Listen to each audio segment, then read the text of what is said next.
What's going on, everybody? Welcome back to the channel. So today I just wanted to do a quick video on my settings on Black Ops 4. I play a little bit of multiplayer, but mostly I play Blackout. But I just want to go ahead and go over my graphic settings and what I found is best for my system to maximize on frames per second. So basically, if you haven't seen my setup video, I'm running a Ryzen 7 1700X overclocked to 3.8 and a GTX 1070 with 16 gigs of RAM. So that's my setup, and let's just go ahead and get straight into the graphics here. Okay, so obviously you want to run a full screen. Always want to run a full screen.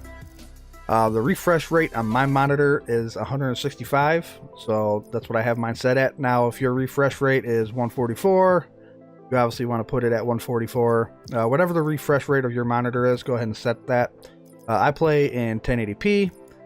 Now, the render resolution is the biggest thing that'll kill your FPS, and I mean big time. I think it even says it in here. Yeah, tweaking this will significantly impact performance as well as image quality. Okay, so by default, I do believe it's on 150. But I mean, I put mine down to 90, and it still looks fine. I mean, you guys have seen the videos. It looks just fine. Yeah, I put mine at 90, but if you're more about the visuals and over, FPS, then I mean, you could, easily switch yours to whatever you want. Like I said, it's at 150 by default, but I put mine at 90 because I mean, this dramatically helps with your frames per second. It's probably the biggest factor out of any settings in the graphic settings. So go ahead and play with that, and you can kind of put it to where you want it. Aspect ratio, I keep mine on automatic. Vertical sync, of course, off. Now frame limit. So, okay, so your custom frame limit in game, you want it to be about 5 lower than your refresh rate. Okay, so my refresh rate is 165 on my monitor, so I cap mine out at 160. So what happens is if I had an unlimited frame rate in game and I go to 180 frames, you will start getting minor input lag, which you obviously don't want. I mean, if your monitor's refresh rate is 165 and you're pushing 180 frames, you're not capitalizing on anything by having 180 frames. Okay, you're actually hurting yourself. So mine's 165 on my monitor, so I cap my in-game out to 160, which I hit around. It bounces obviously between 130 and about 160. So the menu frame rate, I cap it at 60 because I mean, you don't really need any frames in the lobby. So why generate more heat on your GPU? Okay, my brightness I have set at 80. That's more preference, how your monitor's set up. So that's just something you're gonna have to play with. Display gamma I have on computer. RGB display adapter, as you can see, that's my GTX 1070. CPU priority management's on automatic. Now preload shaders, I have that on, and you do want it on. So basically, if you read it down here, you can see preload shaders during the loading screen instead of during gameplay. So basically, this loads a lot, during the loading screen instead of while you're actually in game, which you probably would have graphical issues like it says down here if you're trying to load in as you're playing. So texture quality I keep on high.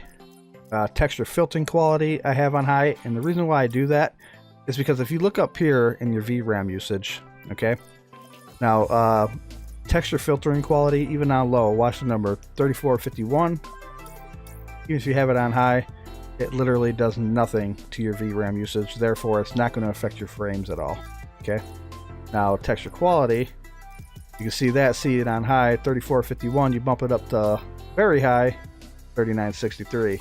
That's a big, that's a big jump. Okay, so that will affect your frames per second. So I keep it on high.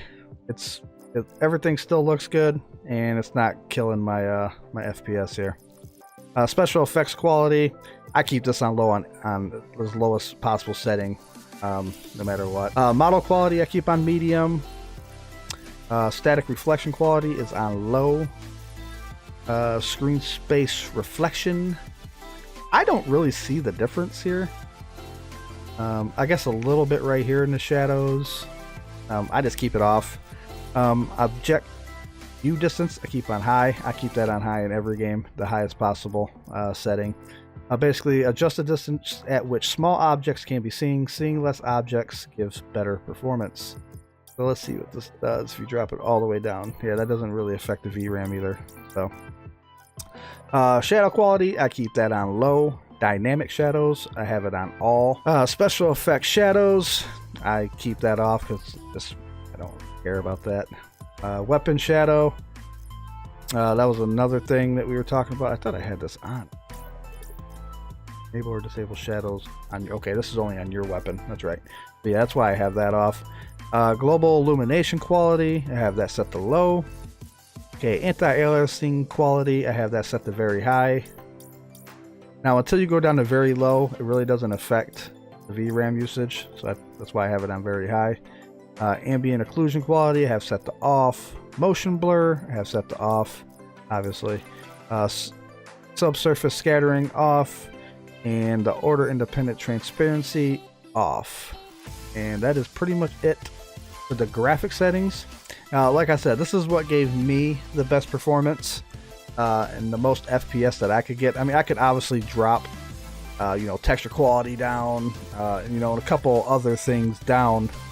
I could drop the render resolution down, but if I'm getting 150, you know, between 130 to 160 frames, I'm okay with that, because like I said, I'm capped out at 160 anyway. You're basically limited to your monitor at some point. So, I mean, if I had like a GTX 1080 Ti, my monitor would actually be a bottleneck, because I wouldn't be able to go over the 165 anyway. I mean, you can, but you're not benefiting from it. So that's one thing to always remember. Your monitor does play a big role. So yeah, that's that. My mouse sensitivity, I do run a 550 DPI on my mouse. My mouse sensitivity is at 9.8, vertical sensitivity multiplier at 0.8. ADS mouse sensitivity I have on relative. ADS, the horizontal and vertical sensitivity multiplier, both at 0.93. Monitor distance, whatever this is, I never mess with it. This was the default 1.33. ADS sensitivity, transition timing, I got it on instant. What else we got? Field of view, I keep mine at 113. I've played with this a lot, and 113 is just where I landed, to where it really feels good to my eyes. And I mean, that's just something you're just gonna have to mess with yourself. But ADS field of view is affected. So basically, if it's on independent, like it says down here, aiming down sights will zoom the field of view to its usual value. And if it's affected, aiming down sights will zoom to a value closer to the field of view setting. So basically, if I have mine on affected, so when I ADS, it's going to put the field of view as close to 113 as possible. Okay. Automatic weapon switch is on. Sprint cancels reload off. Weapon switch delay, I have it on 0. I don't really notice a big difference with this. But weapon switch wraparound I have off. Ladder mounting orientation I have forward, because by default I do believe it's on backward. And when you want to go down a ladder, you can't go forward. You'll fall off. So you have to actually go to the ladder backwards, and that's kind of annoying.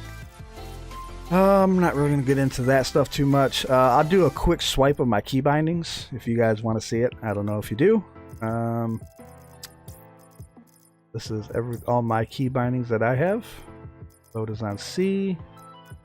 I have equipment on my mouse. Heal is E. Special ability, which is multiplayer, V. My interact is F.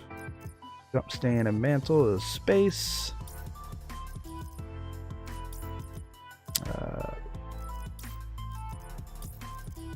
Steady, aim, and sprint a shift. I'm pretty sure that's default. Yeah, I think that's pretty much for that. Okay. Interface, I don't think there's anything special in here I need to go. Oh, so you can skip the introduction movie when you first load up the game, which is super annoying. I always hated it. So you can actually turn that off if you go to interface and go down to the last option in general, skip introduction movie, and you can turn that on and you won't have to watch that shit anymore. So that's pretty cool. You can change your colorblind mode, your mini map. I got mine on square. I think by default it's on round. And I think that's really it. Obviously, I'm sure most people know a lot of this, but you can turn your FPS counter on. I keep mine on, as you can see over here in the top left corner. Your server latency, your GPU temperature. So, I mean, like I said, most people probably know most of this stuff, but just throwing it out there. And that is pretty much it for all my settings. Don't know if it'll help anybody out, but I thought I'd go ahead and throw it out there just in case it would. And if it does, go ahead and drop a like. And I do want to thank everybody that's subscribed to the channel, man. It's fucking awesome.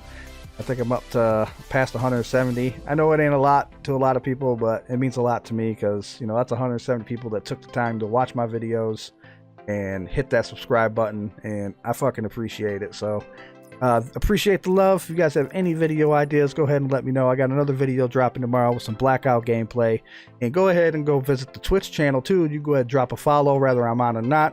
It is twitch.tv/LooneyGoonX18. Always appreciate the love and support, and it's a good time over there, man. We do a lot of clowning. So, all right, guys. So until the next video, peace. Feel just like a rock star.